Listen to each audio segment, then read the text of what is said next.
بسم الله الرحمن الرحيم، والحمد لله والصلاة والسلام على رسول الله صلى الله عليه وسلم. أهلا بكم وحلقة جديدة من قناة احترف اكسل مع ممدوح.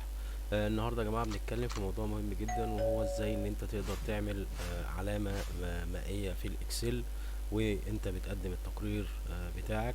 آه، ازاي بنقدر نعملها الاول؟ بس هنتكلم ازاي نقدر نعمل علامة مائية او نعمل صورة نخليها نقدر نستدعيها نعمل بيها علامة مائية. لو انا مثلا هنا عندي في المثال اللي معايا عبارة عن منتجات واسم البائع والمنطقة اللي بتبيع، يعني دي مؤسسة مثلا مؤسسة تجارية. مثلا هنسميها مثلا مؤسسة الحمد او ايا كان. فانا هاجي هنا مثلا هفتح صفحة وورد كده، هكتب الحمد زي ما انا كاتبها بالطريقة دي كده، وهاخدها برنت سكرين. هدوس على برنت سكرين كده، وهاجي على علامة الويندوز وهختار بنت. تمام، بالشكل ده.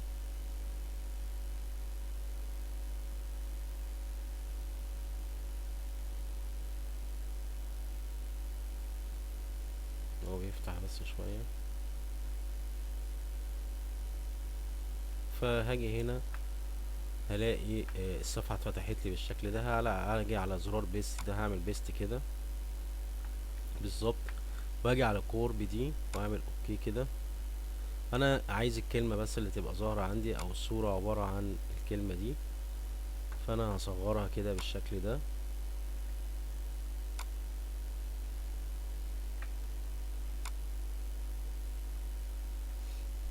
هو انت ممكن تحول طبعا الوورد الى صورة بكذا طريقة، بس انا بتكلم على اسهل طريقة ممكن نعملها بالشكل ده كده.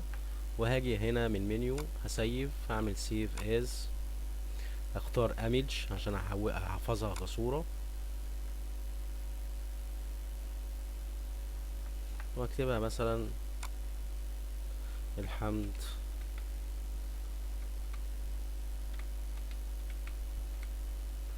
الحمد بالعربي كده، اقول اوكي واقفل دي، انا مش عايزها خلاص. هفتح الاكسل بتاعي. اول حاجة هعملها هختار من الايقونات، الثلاث ايقونات اللي تحت دي، هختار الايقونة دي اللي هي يقسم لي الجدول الصفحة صفحتين كده، واجي على اد هيدر كده، وهدوس عليها اوكي. هدوس عليها كده تكة، هيفتح لي هنا زرار اللي هو هيدر اند فوتر، وهدوس عليه. هختار هنا من بيكتشر، اقول له استدعي لي الصورة اللي انا عايزها. فيقول لي انت عايز تجيبها من النت او من الديسك الكمبيوتر بتاعك. فانا هجيبها من فروم فايل عندي، الاقيها مسمية الحمد اهي. انا وانا واقف عليها كده هنزل بيها، اعمل انتر كده، بحيث ان هي تبقى لما تنزل على نص الصفحة. واعمل اسيب كده، اعمل زرار اعمل تكة في اي حتة تانية طلعت بالشكل دوت.